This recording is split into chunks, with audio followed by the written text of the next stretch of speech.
we made it. Homies, we made it. This is what today's supposed to feel like. It's not perfect. It wasn't peaked. It wasn't everything that you'd ever want it to be on a day where you're trying to pick up the heaviest weight. But today we are not trying to pick up the heaviest weight. We are trying to pick up the weight that will supplement my comp PR day of the final block. And I do that through power movements. I've been doing so much full body, especially squatting the past 2 days.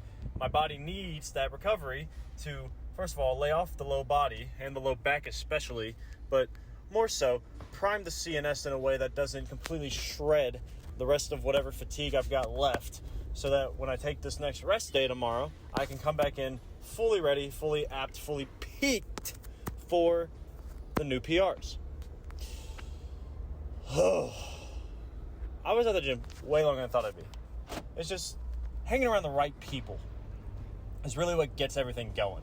Because there are days where if I'm yapping too much, it's absolutely going to tank the potential for some of the lifts every now and then. Because if you take too much time in between warm-up sets, your body's going to get loose, forget the mind-muscle connection, and it's going to be that much harder to get back into it.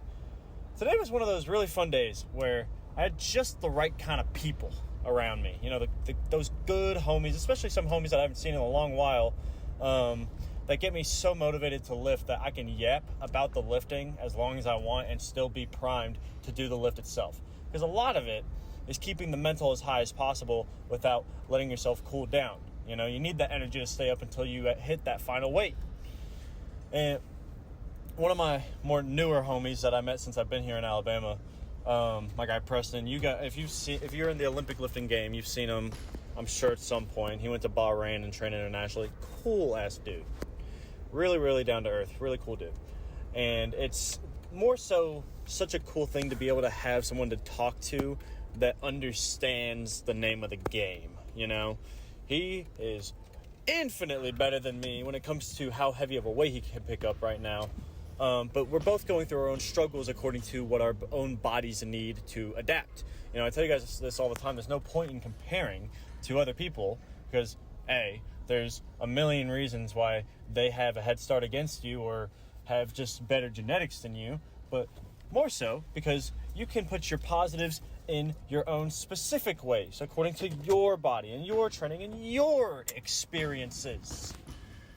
And so when I see him walk up and attempt a 485-pound front squat, yeah, it makes me tear up a little bit. Because he's just putting my back squat to absolute shame. I've never picked up that weight in my life. But it's that ability to surround yourself with people that you can uplift because you know that they will be able to uplift you just as much right back. It's what really gets me going in the day, no matter what I'm doing, because I was tired today for sure. The third day in a row, especially the prep comp day, all power movements, that is inadvertently going to be pretty tough on the CNS because you have to hard stop the weight before it goes to a full squat. It's a lot. And so I am extremely proud of the fact that I even got 250 power snatch, because I think I had 2 misses today on the heavier weights. And especially with him watching, I not only get amped up, I more so can immediately understand what I did wrong in the lift. Because that's one of the best things about Olympic lifting. It's not so much of whether or not you were strong enough or not for that top weight. It's just whether or not you were locked in enough when it comes to the technique, explosiveness, and core confidence. Joint confidence, whatever you got to call it. The strength is typically not the limiter, unless you've just been training way too hard. And so 245, I miss. Second attempt, I catch it forward, but I caught it. I'm like, okay, just got to pull it further back. First attempt at 250, I drop it behind, which is great because now I know for a fact that I'm just pulling too hard, which is exactly what I wanted to do according to that 245 attempt. So now I can hit that sweet spot right in the middle, perfect the lift, and dap up a homie. Because that's what it's all about, learning in the moment. Other than that, power clean and jerk was definitely less primed because, again, I'm new to doing snatch and clean and jerk on the same day for comp, and my CNS is inadvertently going to always be a little bit more tuckered out on the clean and jerks, because especially on this prep day because I've been training every single day. When I do a rest day and come back, I'll hopefully be as peaked as I can possibly be. But we still got it together. It was really solid technique. The only lift that wasn't as good as the others was probably the top set. I got the 295. The whole goal with the 250 and 295, I chose those weights because they are exactly 10% less than my maxes on the absolute max out day. That, for me, is always my favorite percentage to deviate weight from when it comes to changing volume, reps, sets, power versus full, And very confident, don't get me wrong, they were all great lifts, but cut it a little bit forward, just again, tough on the core, but the whole point is to hit these power lifts with as solid as a core as I can muster in this present moment so that I can absolutely lock in the next time I come in. But more so that I want to talk about today is the necessity, the absolute necessity to surround yourself with the people that you know will positively impact your life. Just as you amp them up and make their lives better and more motivated and more passionate and more worthwhile to live, they vice versa do the exact same to you. I always talk about this.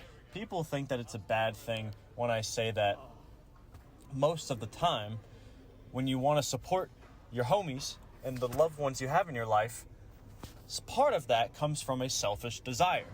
We selfishly give people our selflessness so that we can uplift each other, because I know that me being more selfless toward my homies that truly care about me, I'm not just talking about anybody, I'm talking about the people that are actually going to positively impact my life, will give it back to me just as much on their best days when they feel like doing it. It all comes full circle. It's never, and that's one of the best things. Because when I say that, people are just like, oh, you just expect people to act a certain way? Of course not. Of course people don't have to amp me up. But it's the fact that I have individuals in my life, in my daily, everyday life, where no matter when I wake up, when I go to gym, when I go to work, when I go to sleep, anywhere in my life, at any time, anywhere, I can do something and have someone to back me up unobligationally. Zero expectation, zero standard, just, hey homie, I noticed that you were being extra my pookie today. It's just what great reason to just continue appreciating life. That's the biggest thing, is not so much the uplifting by itself, but what it can do to someone in that moment.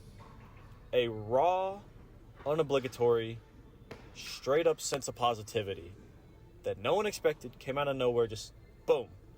That's not only how you further and evolve your current relationships with your loved ones, but it's how you start off new relationships with a bang. So I was talking to the homie Preston I was talking about earlier about, we used to train a little bit at a place called The Shed here, where a lot of the big name lifters would show up and do some ollie lifting, which is all great. But I told him, my biggest thing is I want to be in an environment that gets me the most passionate to continue lifting. And that doesn't mean being around Olympic lifters. I just want to be around as many people as possible that uplift me to continue doing good in my life.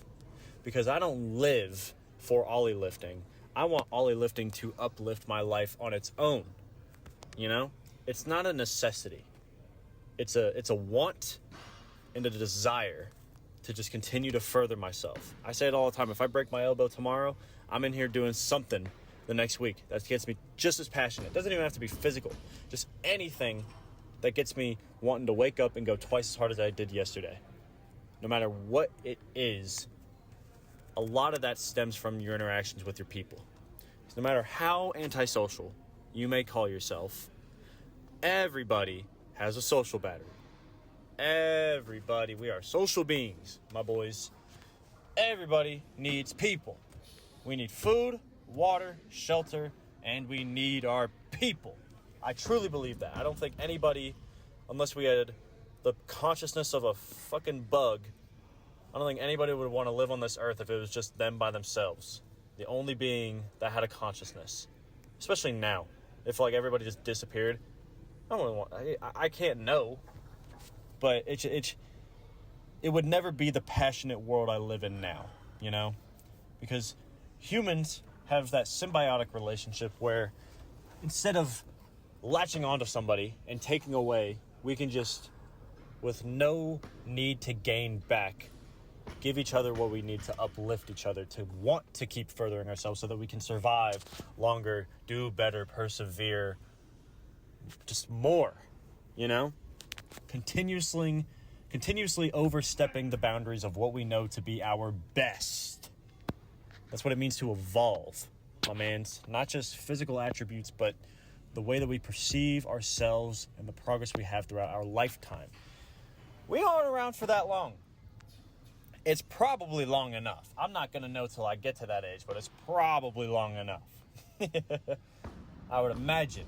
But I also know that a lot of that is based off of how you choose to live your life up to the point to where you start realizing you've been there long enough, you know? Nobody wants to die, but it's inevitable. That's what makes being human such an uplifting thing. Nobody would be passionate if life just came to us, you know? If we could just hit the reset button and keep living life as long as we wanted to. Because then there's no reason to try. There's no risk. There's no desire to overperform in the moment, in that present moment when you finally have it all locked in. Even on my gym days, just that one day where you unexpectedly have the urge and the capabilities to overstep that line and surround yourself with the people that get you even more amped up to do so. It wouldn't come unless you got to have that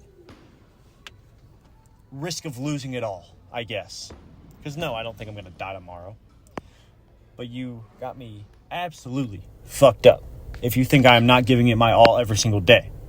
Because there's no point to living life to the fullest unless you can live in this present moment to the fullest.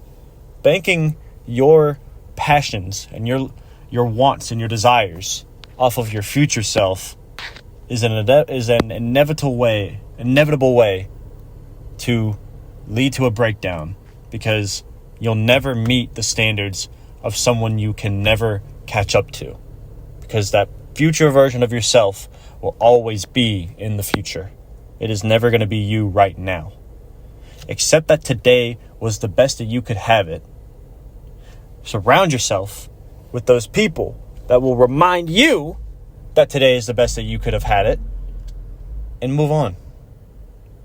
And rather than beating yourself up and having a shittier day on days that may be shit, not today for me, but I have them for sure,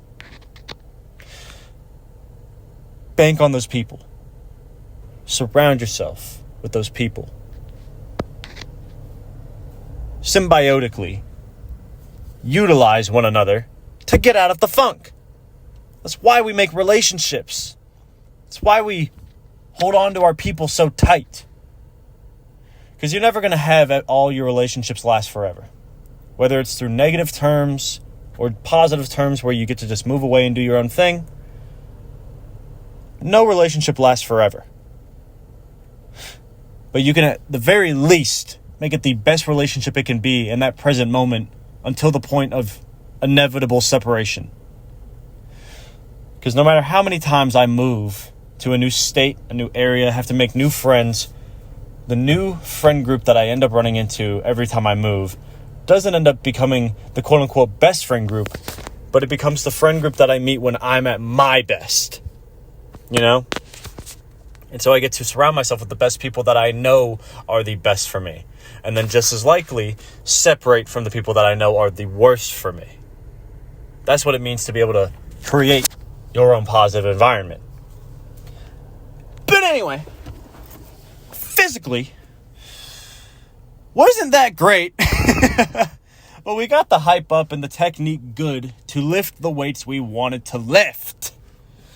So I can at least give it an 8.2.